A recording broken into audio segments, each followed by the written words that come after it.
Hello guys! Okay, so today's video is about rare and goofy shell types in War Thunder. I tried to get at least one kill with each of the ammo types, but as you'll understand, that's not really feasible for all of them. You will see why. I'm also running a giveaway at the moment for a top tier premium pack, any of your choosing, or the equivalent to that in GE and premium time. I'll explain more about it later on, but all the details are in my Discord, which is linked below. The last thing I'll say as well, if you think I've missed a particularly unusual or weird shell type, feel free to leave it in the comments down below, and if I make a part 2, hey, maybe I'll include it. So, first off, we have Advanced Hit Efficiency and Destruction, or Ahead shells. This is a fairly rare shell type, and it's found on the Puma, or all Puma variants, as well as the PGZ09 and the CS-SA5 in the Chinese tech tree.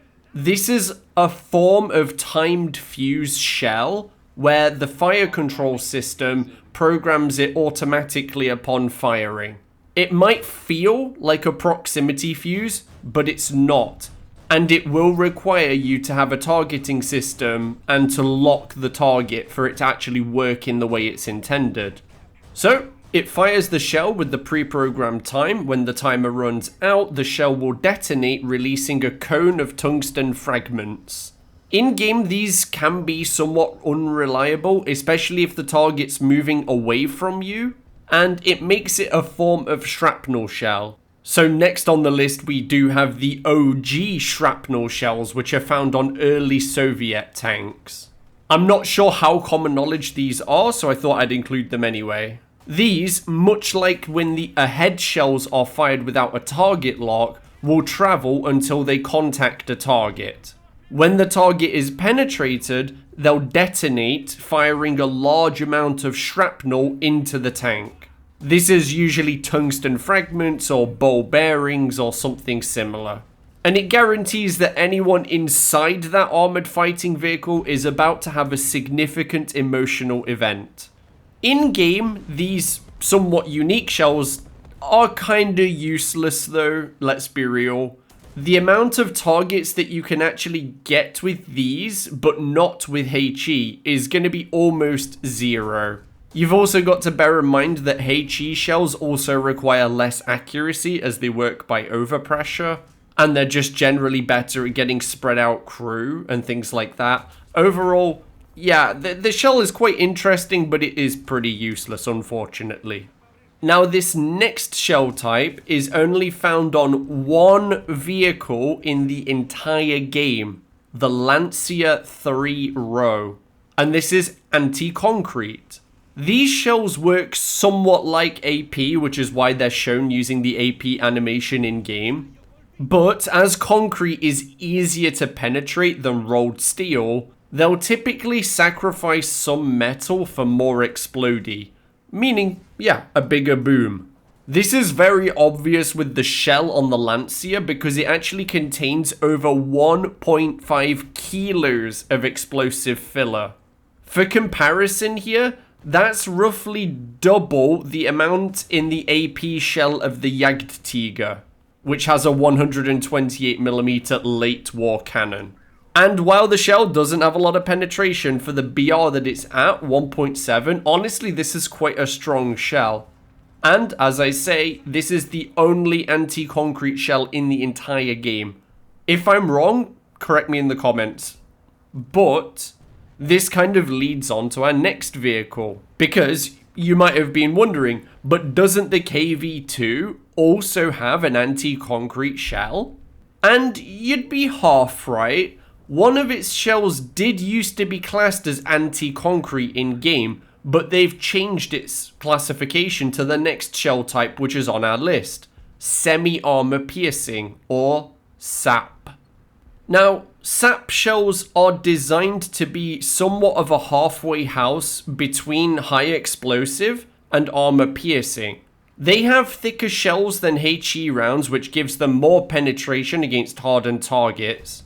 When I say hardened targets, think of things like bunkers, pillboxes, I mean, things made of concrete, but also light armor, such as on vehicles, like trucks, as in vehicles, as in trucks, or light tanks and other things that have a bit of armor, but not a huge amount, like a medium tank or a heavy tank. And these obviously lack the thick outer casing of dedicated armor piercing rounds, meaning they shatter more easily and so penetrate less armor. But obviously concrete isn't going to resist a shell anywhere near as much as armor, so it will travel much further through concrete compared to armor. But the armor piercing cap that this shell has was enough for Gaijin to redesignate the shell as semi-armor piercing. Aside from the KV-2, I think the only other tank in the game with sap is the Rogo in the Japanese tree. But again, leave a comment if you know of any others, because I'm just going on my knowledge here and maybe what I picked up from chat or in my Discord. Again, I get feedback for these videos in my Discord, so yeah, maybe if you want to slide some input in, you can either leave a comment or you can jump in the Discord. But enough plugging. Now we're going to move back into the modern era, and we have another pre-programmable shell, Heat MP. The MP here standing for multi-purpose. So this is basically the cursed offspring of heat and HEVT. As other than functioning as a regular heat shell, because if you fire this at a tank, it will work pretty much exactly the same as heat.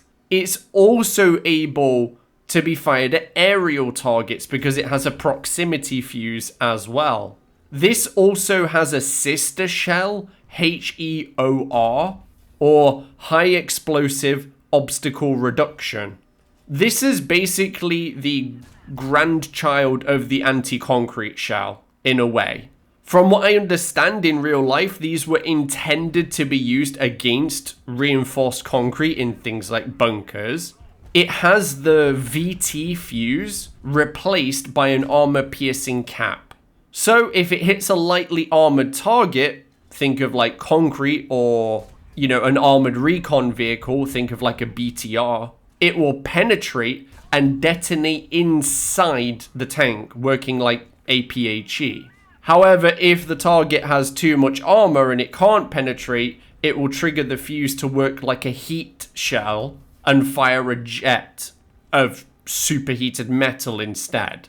In reality, well, in game, neither of these rounds are hugely useful, considering, well, if you're trying to kill light targets in War Thunder, each American tank already carries an entire company's worth of machine guns on the roof. And honestly, the 1.5 kilo charge on the Heat MP means you're going to need to get that shell very close to whatever plane you're firing at, which is going to be really difficult. The only real use it has is taking out stationary targets like hovering helicopters. Anything that's moving is going to give you a lot of trouble, as you can see in the footage in the background. I tried really hard to get a kill, but it just was not going to happen. And something else that wasn't happening was getting a kill with the next useless Soviet ammo type on the list, the VOG 30. This is actually listed in-game as its own completely separate type of ammo as a VOG, which is somewhat interesting. Now, in its defense, the BMP-2M is an infantry fighting vehicle. Fun fact, in Russian, BMP literally stands for infantry fighting vehicle. So this weapon is intended for fighting infantry. Shocking, I know. And at just 3 millimeters of penetration, I think it is pretty much impossible to get a kill with the VOG 30. Even the lightest of light vehicles and SPAAs usually have more than 3 millimeters, making it basically useless in game. Maybe there are certain vehicles that it can actually destroy, like the open top Chaparral SPAA, but between 9.3 and 11.3, which is the BR range you're going to see if you're playing this thing, I'm fairly certain that that's the only vehicle it can actually destroy. It does, however, benefit from a laser rangefinder, and it has a very high arc, so you can lob it over the top of cover. So hopefully you've been enjoying this footage in the background of me being incredibly irritating and just yeeting grenades over cover at people. Fun, but not particularly useful. And last but not least, we have the number 1 Demolition Bomb, as found on the Churchill AVRE. Your eyes do not deceive you, it does actually fire at 50 meters per second, and it has a max range of about 180 meters. Another weapon designed for anti-fortification use, this would have been used to destroy bunkers and pillboxes. This one's, fairly recent, so it might be a little bit more well known, but it's definitely unique. It's listed as a rocket in-game, but it's actually a mortar, and as far as I'm aware, this is the only vehicle in the entire game with a mortar. Unless you count, like, depth charge throwers in Naval, but A, nobody plays Naval, and B, those aren't real mortars anyway. So I'm not gonna count them. So I hope you enjoyed this strange trip through some unusual shells.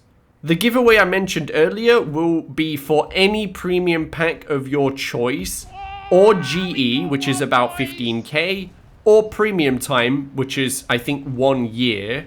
You can choose anything you want, really, as long as it's about that same amount in value. Hey, the world's your oyster. In order to join, you will need to be in my Discord because, well, I'm going to draw the prize in the Discord. You also need to be subscribed here on YouTube and being in the Lumps Squadron in-game. If you're looking for a squadron, you just type in Lumps, it's the only one that shows up. And yeah, you do all 3, you're entered into the giveaway, and obviously there can only be like 128 people in the squadron, so you'll probably have a fairly decent chance. And, well, that's going to be it for today. Thank you for coming, guys, and I'll see you in the next one.